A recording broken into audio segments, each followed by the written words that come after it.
Hi, I'm Talia Baroncelli, and you're watching theAnalysis-news. I'll shortly be joined by Mikey Weinstein, the founder of the Military Religious Freedom Foundation. We'll be speaking about Project 2025 and the implications it has for the U.S. military. If you'd like to support the work that we do, you can go to our website, theAnalysis.news, hit the donate button at the top right corner of the screen, and make sure you're on our mailing list. That way you're always up to date every time a new episode is published. You can like and subscribe to the show on YouTube or on other podcast streaming services such as Apple or Spotify. See you in a bit with Mikey.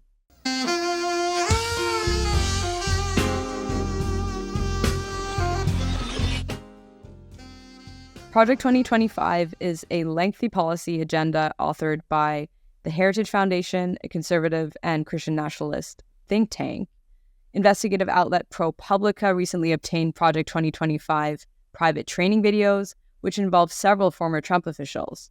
So this corroborates the connection between former President Trump and the Heritage Foundation. One of the videos features Bethany Kozma, a former deputy chief of staff at USAID during the Trump administration. In this video, she discusses Project 2025's opposition to legislation trying to mitigate the effects of climate change. She reads from page 364 of Project 2025's Mandate for Leadership, which states that, and I quote, "In the name of combating climate change, policies have been used to create an artificial energy scarcity that will require trillions of dollars in new investment, supported with taxpayer subsidies, to address a problem that government and special interests themselves created." So they don't perceive climate change or carbon-intensive industries as posing a threat to society or to the environment, but as a set of policies meant to create energy scarcity and to benefit a certain segment of the elite. So joining me to discuss these issues is Mikey Weinstein. He is the founder of the Military Religious Freedom Foundation, which is a nonprofit organization dedicated to ensuring the constitutional right of religious freedom for the U.S. Armed Forces. He is also a lawyer, a former Air Force officer, and served as White House legal counsel to the Reagan administration. He also served as first general counsel to Ross Perot, the Texas billionaire who ran for president twice. He is the author of several books, including With God on Our Side and No Snowflake in an Avalanche. It's great to have you again, Mikey. Thanks, Talia. I'm looking forward to it as well. So before we get into Project 2025, can you explain to our viewers what you do at the Military Religious Freedom Foundation? Absolutely. We are a kind of a weapon, and we've been fighting Christian nationalism and calling it out before anybody else did that I'm aware of, going back to the early 2000s. Our job is to protect the U.S. constitutionally mandated wall separating church and state in the technologically most lethal organization ever created by humankind, which is the U.S. military, the Marine Corps, Navy, Army, Air Force, Space Force. We have clients in all 18 national security agencies. Some are well known, like the FBI and the CIA, the DIA, et cetera. We have clients in the U.S. Coast Guard, which is not DOD, that's the Department of Homeland Security, and even the U.S. Maritime Service, specifically the Merchant Marine Academy, which is part of the Department of Transportation. We are closing in on 90,000 clients. About 95% of our clients, and this is an interesting statistic, Talia, are actually Christians themselves who are being brutalized for not being Christian enough by their chains of command. We have clients from pretty much every religious faith that there's ever been, except we've never had a Scientologist yet. Maybe Tom Cruise will come to us if he gets involved with the government or the military. We have many atheists, agnostics, secularists, and humanists, Satanists. Our job, we don't care whether they believe in Spider-Man or not. Our job is to make sure that a particular religious faith or non-faith tradition is not being pushed by superiors against their otherwise helpless subordinates in the U.S. military. We have well over 1,000 people that work here. Like many civil rights organizations, lots of our folks are volunteers. We have MRFF representatives on most military installations around the world. We have them on nuclear submarines, large aircraft carriers. They're everywhere. And so we are very much in the thick of this fight. I'm doing this interview with the gun smoke in my face. Clients are calling in. And again, we fight what we used to call fundamentalist Christian dominionism, but the term now is nationalism, in an attempt to prevent America from becoming a Christian, using this weaponized version of Christianity or Christian nationalism. to conquer what has been the world's most beautiful democracy, and perhaps the rest of the world as well. So that's a way of putting it, Talia. Right. Well, last time we spoke, we also addressed this issue of Christian nationalism within the military and how there's proselytizing in the military that's actually illegal and the effects of that. So we'll probably get into that throughout the interview. But I did want to ask you about Project 2025. This is an agenda which was put forward by the Heritage Foundation, which is a conservative think tank established in 1973.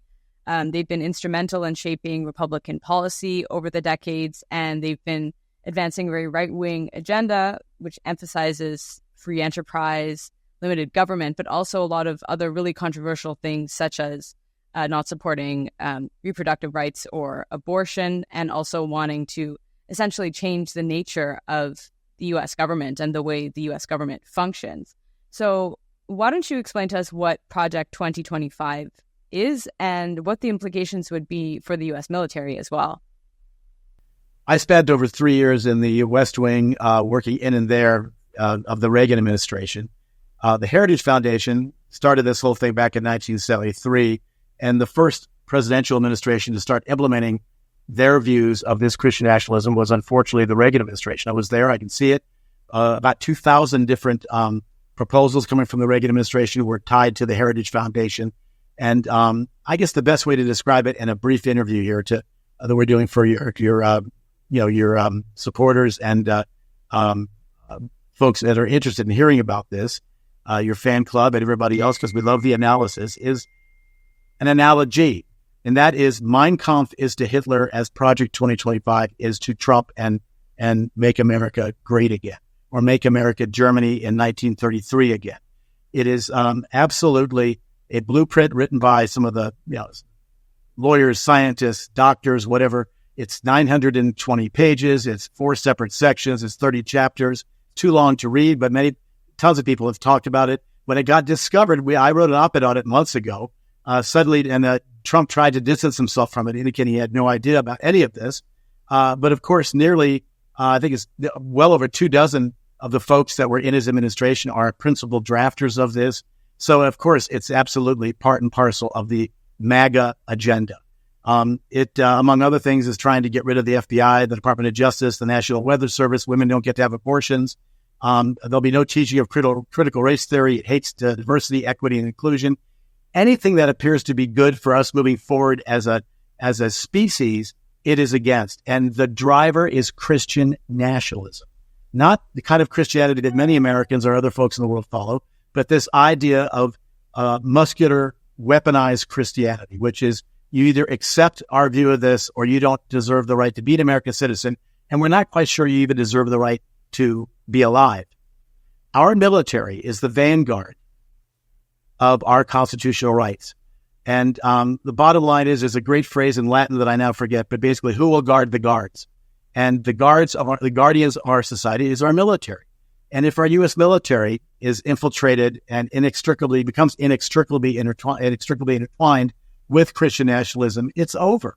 We have such tremendous prestige, power, and wealth associated with the U.S. military that this can't happen. If we're going to avoid what Margaret Atwood talked about in The Handmaid's Tale, Gilead, that version of a fundamentalist Christian nationalist entity. We were actually very pleased a number of years ago when the producers of that show on Hulu from the book reached out to us for help because they wanted to do an entire episode of what happens with the military in Gilead in that near future that's there, that dystopian future.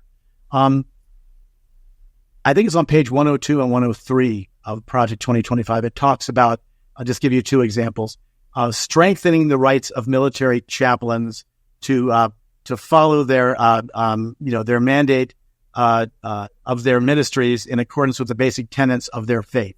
It sounds great, but the problem is the Great Commission, one of the central aspects of fundamentalist Christianity. You can see it in Mark 16:15 and Matthew 28:19. It's one of the last things, Talia, that Jesus is supposed to have told his disciples, which is go out and make disciples of all nations.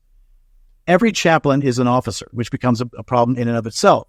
The moment you come out of a commissioning entity, whether it's the military academies or ROTC or OTS, officer training school, officer candidate school, or a direct report, if you come in as a O1, a second lieutenant, or an ensign in the Navy, at that moment, as the most junior officer, you outrank 90% of the military.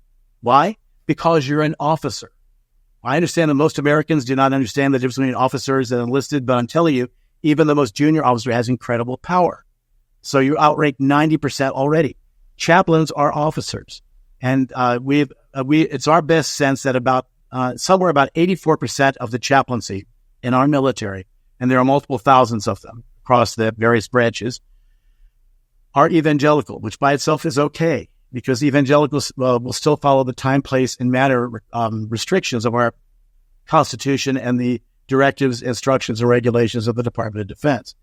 But when they go bad, they become fundamentalists, and they say, no, we are unrestricted in when we can carry and push forth the gospel of Jesus Christ. It's our best sense that about a third of that 84% of the chaplaincy are fundamentalist Christian nationalists. And keep in mind, I think Hitler had 7.9% in his National Socialist movement. Stalin only had about 2.8 or 2.9% of his movement, and look what they were able to do. Remember, chaplains, however, they're staff officers, like military doctors, like I was a judge advocate. They're not the commanders, but they have a huge influence. And we still see this massive amount of Christian nationalism in the command chain. We literally see it every day around the clock here. And your military superior, I want to make it very clear, in the person that orders you around in the military, your boss, your commander, your immediate superior, the dynamic between you and that person is not remotely close to, say, your shift manager at Starbucks or KFC. There's a separate criminal code, Talia, in the military called the Uniform Code of Military Justice, and insubordination is a felony. It's also a felony to have sexual intercourse with someone other than your spouse, adultery. It's also a felony if you're ordered to go to the base dentist at 1500 hours or 3 p.m. and you don't go. So if you're even being gently evangelized by your military superior, get the F out of my face, sir or ma'am, is not an option for you. Right, and the military code. We do it for them. The military code that you mentioned is also important because there was a Supreme Court ruling in 1974, Parker versus Levy, which talks about the way the First Amendment applies to people who are in the military. So there are different sort of responsibilities to be had when you're in the military, and how the First Amendment would apply to you is slightly different than how it would to a civilian. Actually, that's a very good point, but it's not even slightly. I mean, in Parker versus Levy, and it was an 8-0 decision. Somebody didn't vote. I don't know why it was, but came down and made it clear that once you put the uniform on, your the rights that you have in the First Amendment are severely truncated, because the compelling governmental interest is not what it is for me as a civilian civil rights activist or the rest of civilian America, which is to give us as much as we can get. It's focused on maximizing the lethality of our military so that indeed it can protect the full panoply of constitutional rights for the rest of us civilians. How do you do that? You buttress and you validate good order, morale, discipline, and unit cohesion. And so the concept is that you wear the uniform, you don't get to have the same rights of the First Amendment, all the aspects of it that civilians get. And that is something that is still very, very good case law. And yet, we're facing this incredible quagmire where we've been fighting, as I described it before, Christian nationalism is part of the very fabric of the Department of Defense. The last speech that President Eisenhower gave, this is to this day his most well-known one, his farewell speech, where he warned Talia, America and the world about the so-called military-industrial complex. What we fight here at the Military Religious Freedom Foundation with laser-like precision is a fundamentalist Christian parachurch, congressional, corporate, military proselytizing complex. There are 36, maybe even more, parachurch organizations that, again, run rampant pell-mell through our U.S. military. The military's approved solution is, again, this concept of weaponized Christianity is the best way to go and the best way to advance. And Project 2025 opens the door for that. It talks about auditing the classes at West Point, at the Air Force Academy, which is my alma mater and the alma mater of 3 of my kids, at Annapolis, and the other U.S. service academies like the U.S. Maritime Academy and the U.S. Coast Guard Academy, to make sure that we rid itself of any Marxist doctrines, like diversity, equity, and inclusion, critical race theory, any of that stuff. That has to go. If you're transsexual, you have absolutely no right to be in the U.S. military. It destroys LGBTQIA plus rights, and it once again fosters a climate of complete denial for reproductive rights for women, which is the worst type of misogyny. This is real, everybody. If you're watching the interview, it's not some pie. I'm trying to calm down about this. It's not some dream that isn't really happening. If you don't know what Mein Kampf is and something that was the book that Hitler wrote in prison, and that became his Bible, if you will, his manifesto for Nazi Germany.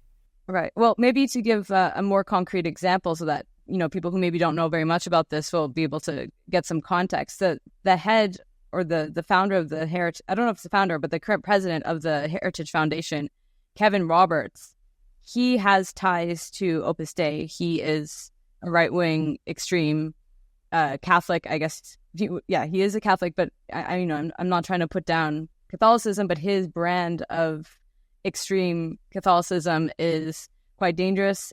He has spoken in many interviews about how he would want to rebrand the Department of Health to the Department of Life. So not mentioning, any sort of reproductive rights for women or for other people, for transgender, for LGBTQ people. And his language is very, very militaristic. It's very violent. Can you give more context as to who Kevin Roberts is, who's behind Project 2025? Let me just make it try without trying to drill down on Roberts or people like Charlie Kirk. I'm sure you know who he is or whatever. These are leading people that have been fostering the concept of Christian nationalism they didn't come up with this idea last Tuesday. It's been going around for decades. Opus Dei is connected with Catholicism. We're not knocking Catholicism. I think it's 1/4 of our 95% of our, I said over 89,000, almost 90,000 clients are Catholics.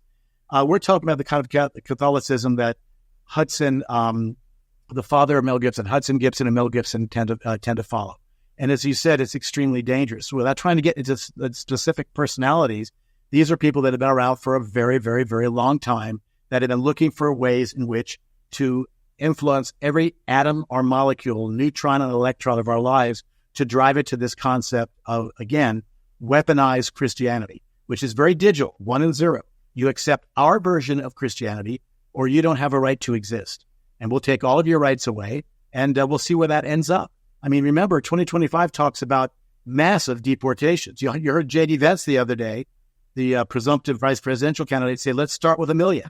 Really, let's start with 1 million, and then we'll see where it goes. Remember what Trump said, he lies like he reflects light, circulates blood, and breathes, but he said he won't be a dictator except starting on day one. What do you want to see? What more do you want to understand? Again, no one's going to sit down and read a 920-page, 30-chapter report. But you can see Project 2025 is everywhere. They're not trying to hide it. Their view is that if we say that it's good, we being MAGA, then you're going to fall in line and say, yeah, it must be wonderful. It must be great, even though Trump tried to distance himself from it, which shows you how closely tied it is because it terrified him. He was afraid to be tarred and feathered with this. And now the roosters are coming home, and it doesn't sit quite as pretty. That's the purpose of this interview.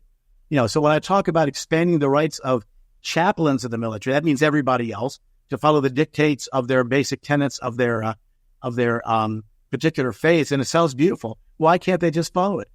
Chaplains are there to provide or to perform services. If they can't perform a service, they got to go find some other way to provide it. It is not a mission field for them to convert. And yet they are supported by large numbers of the chain of command, the same entities that follow nuclear weapons. And I want to give you an example. I got permission from a client today who contacted us. This client is a graduate of a military camp. He serves in a position involving the direct stewardship of nuclear weapons at a large installation. I won't tell you where the installation is. I will tell you that he came to us because he was extremely upset that there was a history briefing being given by one of the commander's very close friends, who is a history buff in a local town that is almost adjoined to where the installation is. It's been that way for well over 1.5 centuries. And turns out the commander goes to this off-base mega church. It's a Christian nationalist church, very misogynistic, just falls right in line with everything with MAGA. And this buddy is a history buff. So The commander brought him in to give a history presentation to the assembled troops that were there for some other command reason. They talked about the history of the installation, which goes back, to the mid-19th century. When it got to the late 1860s and 1870s, the commander's handpicked history expert indicated that the job of the installation at that time was not nuclear. There were no nuclear weapons there, as there are now. It was to domesticate the hostile Sioux nation, this Sioux, and to bring them to the joys of Christianity, the grace of Christianity. Now, I want you to think about how offensive that would be, particularly if you're a member of the Sioux nation and you're an officer and you're attending there and you went to a military academy, because that's our client. He had to sit there, domesticate the hostile Sioux nation and bring them to the grace of Jesus Christ. That was on the PowerPoint. If that doesn't bother you, then turn the damn thing off. Get the fuck out of here. I don't want to see you if you don't understand. I'm not running for election. I'm not looking for your vote. That's not the purpose of me deciding to put valuable time into this interview with Talia on the analysis. So our client came to us because he did complain to the commander. The commander told him, look, this sounds to me like you don't like history. It sounds a little bit like critical race theory. And I guess you don't like the fact that perhaps it was the fact that you are Native American that helped you get into the military academy that he went to. Do you people understand how fucking offensive that is? Do I need to babble along more to explain that? So we are going to engage on this, I can assure you. On top of this, there's an actual instruction in this particular branch of the military that talks right to this very point. It doesn't make a difference. They'll violate all of these directives, instructions, regulations anyway. But you can imagine if you're a member of the Sioux Nation and a graduate of one of our nation's 3 major military academies, and you have a specific nuclear weapon responsibility, and you're getting a history lesson during a commander's call from the commander's handpicked historian who goes to his mega evangelical Christian nationalist church off base, and there you see it in the late 1860s and 1870s, the wars against the various wars against the Sioux Nation, the hostile Sioux Nation. We needed to domesticate them, like you domesticate wolves or wild dogs or feral cats, and bring them to the grace of Jesus Christ. There was nothing more this officer could do. He came to us. There are others that are now supporting him, and we will now roll in on this. And we're going to win it. We win about 98% of the time. Most of our clients do not want us to talk about this. They don't want to give their names or whatever. They fear reprisal and retribution. Project 2025 supports this commander in saying, well, this sounds like you don't like just basic history. The commander even said to him something that's true. He said, when MacArthur took over command of Japan after we dropped the atomic bombs on Hiroshima and Nagasaki, he said, what I need are 1 million Christian missionaries and 10,000 Christian missionaries and 1 million New Testaments. And MacArthur did say that. And this commander tried to tie it right in there historically. Now, if you think MacArthur was right, then you've got another thing coming. There's a lot in Project 2025 which illustrates this militaristic worldview that the authors have. They want to get rid of all mention of climate change in federal documents. They don't support any sort of non-discrimination, so they would go against Supreme Court decisions on non-discrimination, such as Bostock versus Clayton, which ensures that there's no discrimination towards LGBTQ people in the military, but a lot of other things. As you mentioned, they're against social justice, against diversity. And there's an argument to be made that, from the left at least, that diversity and inclusion does have some negative sides to it if you're applying diversity and inclusion in a manner which is not actually trying to change material conditions. So if you're just trying to get, people of color or people of different genders on a corporate board, yes, that might reflect diversity within society, but if you don't have policies which redistribute wealth or make things more equitable for people or ensure that people have access to healthcare and that sort of thing, then it's very vacuous. And then you have, the CIA saying, oh, well, we have, people of color in the military dropping bombs on Afghanistan or whatever. That is not something necessarily to get behind. However, the way that they're attacking it is that the people who wrote Project 25, they perceive diversity and inclusion as a sort of threat to their worldview in a way. Well, you're completely right, Talia. It is a threat because if you're suddenly, the concept of suddenly having to share your toys with other people if you've never shared before translates to oppression to those who've always had the privilege of being able to play with their toys alone and not sharing them. And so remember, Project 2025 wants to get rid of the Department of Education. That by itself is astonishing. Let alone the National Weather Service, the National NOAA, and a whole bunch of other things. It is a MAGA wet dream to turn this country into the hellscape of Gilead. It's as simple as that. And the purpose of this interview is not to sit down and start. Okay, page 1, let's go through that. Okay, page 920, 4 months from now. This is real, and we've known it's real. I lived under this concept of from the Heritage Foundation. Didn't really fully understand it during my 3 years, in the Reagan administration, but I saw it.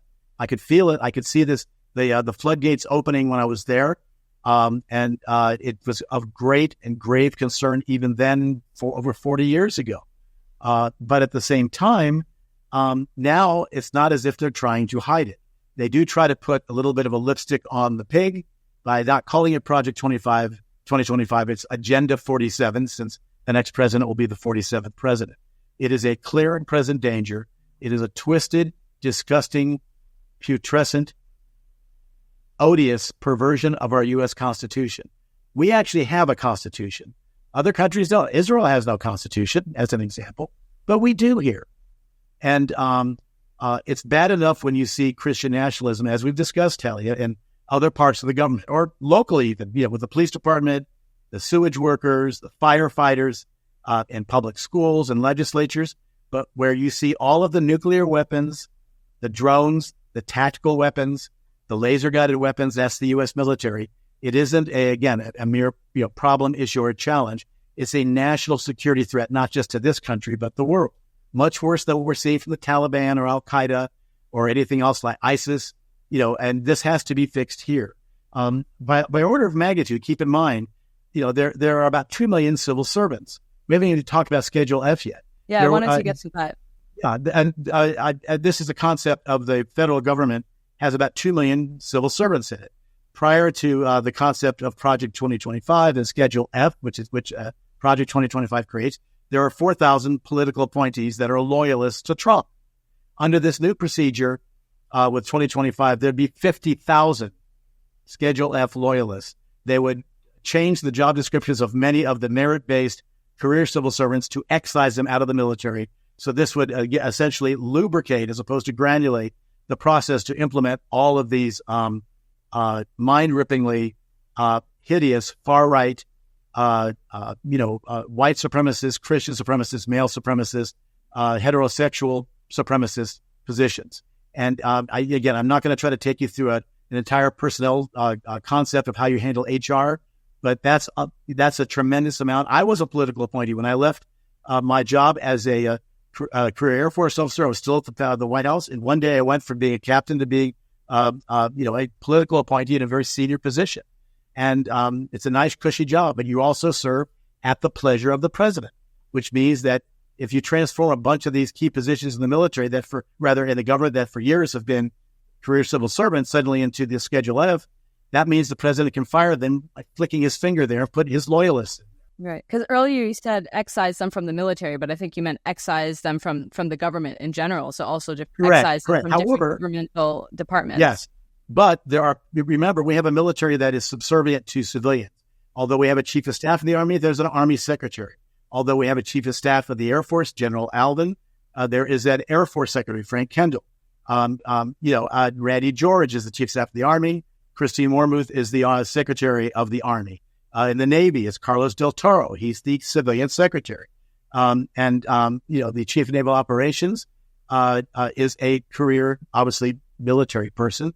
But these people in the military are all political appointees. They would be Schedule F. One of the things that Schedule F tries to do is to massively cut the amount of admirals and generals known as flag officers that we have. But why do you think they would do that? Because Trump and MAGA doesn't like senior officers standing in the way of their Christian nationalist agenda. They didn't know what to do in 2016. They had things pretty much together in 2020, but oh my gosh, they lost the election, the largest and most secure election in American history, the so-called stolen election. And they've made it clear this time that if they lose this election, it was rigged and stolen. If they win, that's fine. But the only way that it will be a fair election is if they win. If you can't understand, again, how perverted and wrong, illicit, illegal, base, evil, and vile this is, turn off the injury and go back and turn on Fox or Breitbart or Newsmax or One America News, because you're wasting your time other than for opposition research. We know what it feels like to be targeted. We got targeted a year ago, last June in 2023, by the MAGA members of the House of Representatives when they tried to amend the largest part of the federal budget, Tally, and you know this, the National Defense Authorization Act, by, get this, making it a felony under the Uniform Code of Military Justice for a sailor, soldier, Marine, airman, or guardian, that's what they call the Space Force, to reach out to us for help. It took us 6 months working on the Senate side to get that taken out before Biden signed it in December. So we wear that as a red badge. Like making it illegal for someone who's, maybe a victim of police violence to go to the ACLU and to litigate their rights there. Perfect analogy. You go to the ACLU, then that's a felony. And so we understand what the stakes are here. We understand what it feels like to wear a target. We get many, many threats on an almost hourly basis. That's why we live with bodyguards, attack trained, elite level protection, German Shepherds, a very close relationship with law enforcement, a lot of cameras, a lot of guns, and other countermeasures. It is hard to do this. We understand why our clients are afraid of revenge, retaliation, and retribution. And that's what we're here for. That officer who called in today, who is a member of the Sioux Nation, is going to get our full support, which we refer to it as AARP. In America, that usually stands for the American Association of Retired Persons. But here it stands for it's anonymity, action, results, and protection, because we understand what it feels like to be retaliated against. And so if Project 2025 is implemented, it will be the end of any semblance of democracy in this country. And it will involve the rapid birth, by rapid I mean immediate, instantaneous emergence of Gilead, filled to the brim with nuclear weapons. I wanted to ask you a bit more about Trump's connections to the Heritage Foundation, because, we already addressed the fact that Trump said that he has nothing to do with Project 2025, that he doesn't even know what the Heritage Foundation is. But of course, numerous officials from his administration are involved in Project 2025. And there was a report by Media Matters which showed that in his presidency from 2016 to 2020, over 64% of the policies he adopted were actually recommended by the Heritage Foundation. So there's a clear link there. And Kevin Roberts, who we just spoke about, his book on Project 2025, the foreword to it was written by J.D. Vance, who is Trump's VP nominee. So why do you think Kevin Roberts is delaying the publication of his book? Is it because there's just so much coming out now that could potentially maybe make things more difficult for Trump in terms of how absolutely absurd some of their agenda is? I mean, we also saw some of the leaked video. ProPublica published a bunch of leaked training videos from Project 2025 showing how they train people who would actually potentially, join the ranks, so to speak, or would be hired into the government if other career civil servants are fired. And a lot of the things they're speaking about there, going against reproductive rights, eradicating any language around climate change or a climate agenda, that sort of thing. Do you think that's why he's delayed publication of his book? I can't go into Kevin Roberts' head. I think all of those are plausible. I bet that many of us do remember another piece of shit man by the name of Stephen Miller, who looks every bit the part of a Nazi going back to the 1930s and 40s. He was an integral part also of Project 2025. He was one of the closest confidants, to Trump. He's Jewish himself, or at least claims to be. From what I understand, he's been kind of excommunicated and estranged from certain members of his family. I don't know for sure. It's my opinion that he's a horrible human being. So I don't know what's in his head either. But I can tell you that if Trump realized he needed to put distance between himself and that, it was like, oh, I got caught with the goods. And remember, Trump is a sociopathic, narcissistic, pathological liar. He's a coward. And the top 100 things on his agenda are not what you see in Project 2025. They are all what is best for Donald J. Trump. And so I'm not going to be telling people, because we can't, as a 501c3, who to vote for. That isn't the point.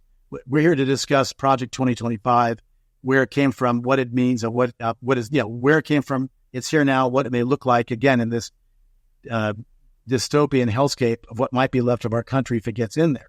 There just won't, particularly if MAGA takes both houses of Congress. They've already got the Supreme Court. It's Katie bar the door. There would be no ability to really fight back against this using the levers that we currently have in place in democracy. This is an ugly, ugly turn, and I just hope it's not too late for people to understand it. The average American, when you start seeing Project 2025, their eyes begin to glaze over. Well, what do you mean? What's the real problem? It's just like if you watch a video anywhere. It better not be more than 1 or 2 minutes, because if someone sees 7 minutes and 14 seconds, they're not going to touch it. A news article better not be more than about 3 or 4 paragraphs. Even that's pushing it, because in our bite-sized structure of getting news, it's got to be quick, easy, boom, boom, boom, boom. And even this interview, I'm hoping most people watch it. This is not a 2-minute. You can't talk about this in 1 minute or 2 minutes. But essentially, those that want to sit down and take a good, careful look at this, I don't know how many people watching this interview are on the fence about this and would push one way or the other. If you're not already clearly aware of what's happening in this country, I can't. And if you understand the essence of Project 2025, it'll either delight you or scare the motherfucking shit out of you. And if it's the latter, then you should get off your ass and do something. Maybe you can do something besides vote. Maybe you can do something to help in your community. Maybe you can support organizations that are trying to prevent this from happening. Whatever you can do to help. We help many military females that are in trouble, that need to go, that are stationed in a red state where they do not have any abortion rights, get to blue states. And it's just, it makes me sad. We've been doing this for 21 years now.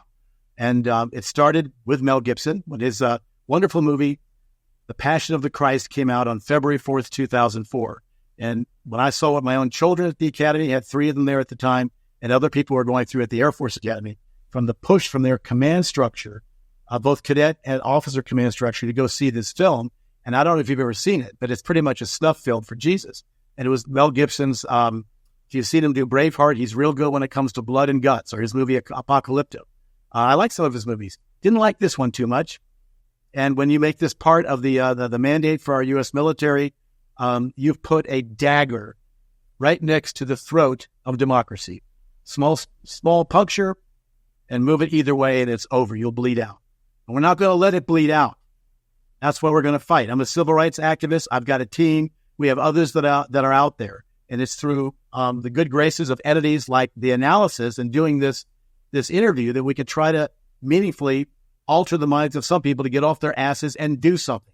Take some action to stop this evil. Because if you care about anything, whether it's just dogs, squirrels, your grandkids, your children, your neighborhood, you need to think what's going to happen to this country.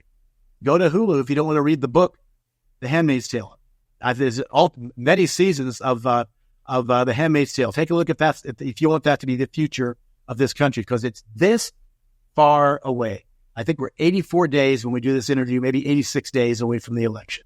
Right. And by speaking about Project 2025, we're in no way trying to paper over the institutional failures of the current Biden administration and of past Democratic Party policies. I mean, there were some modest gains made under Biden when he implemented the Inflation Reduction Act, some positive things when it came to decarbonization, but obviously not nearly enough to prevent big oil and gas from enhanced oil recovery and from getting more carbon out of the ground, essentially. But what Project 2025 is envisioning is a complete eradication and elimination of safeguards, of standards when it comes to the climate. And one example is illustrated in a video which was published by ProPublica. So it was a private training video. And this particular video showcased Bethany Kozma, who used to be a deputy chief of staff at USAID under the Trump administration, and Katie Sullivan. And in this particular video, they were explaining what a government employee should advocate under Project 2025's rubric. And Bethany Kozma was saying that when I think of climate change, I think of population control. Don't you? According to our intelligence community, the number one threat facing our country today is, drumroll, climate change. Not Russia, not China, not AI, climate change. This shows how the federal government is all in on this issue. And climate change activists wield a lot of power. This is an issue to pay attention to as it has infiltrated every part of the federal government. Now, when I think of climate change, I immediately think of population control, don't you? I think about the people who don't want you to have children because of the impact on the environment. Perhaps not everyone will make that connection, but after spending time in the international space trying to protect life, I can tell you that this is part of their ultimate goal, to control people. And a bit further on in minute 33, she goes on to say, remember, our intelligence community identified climate change as the number one threat to America. So even if you do not work at the Department of Energy, no matter where you work, because of the Biden administration's executive orders and policy priorities, you will have to look for climate change language and get rid of it. So this shows the approach that they have when it comes to the climate.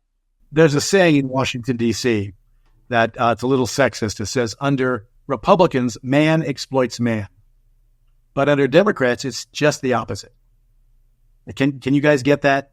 Is that we had all kinds of problems, even under Obama's 8 years that were there. Even during the Biden administration, we were not seeing the action that we expected to see. We are still fighting to get blatantly Christian Bibles off of the POW MIA tables in many Veterans Administration medical hospitals, medical centers. I'm a veteran because we can't get people like Tanya Brasher, who's the Deputy Secretary of the VA, to get off of her ass to tell them to take that Bible off, or put the Satanic Bible there, or put some atheist book there. Why do you get to claim something in the POW MIA table that's exclusively Christian? It's a small example. So what you're saying is correct. However, we're not here to tell you who to vote for. We're not going to talk about the virtues of one entity over another. We're trying to leave it out on the table for you to understand that right now there is a massive asteroid heading towards our democracy. If you've seen the movie Deep Impact or Armageddon, and that is this gigantic Project 2025 associated with those who want to implement it and exactly how they're going to do it. It's not that complex. It's pretty simple. We're going to stop it. We can't let them take over. And they're this far away. Mikey Weinstein, it's been great speaking to you. Mikey Weinstein, the founder of the Military Religious Freedom Foundation. Thanks so much for joining us. Thank you, Talia. And until the next time, appreciate everything that you all do, you and Paul at the Analysis. Thank you, guys. And thank you, everybody, for watching. And thank you for watching theAnalysis.news. If you'd like to support us, you can go to our website, theAnalysis.news, and get onto our mailing list. That way you're always up to date every time a new episode is published. See you next time.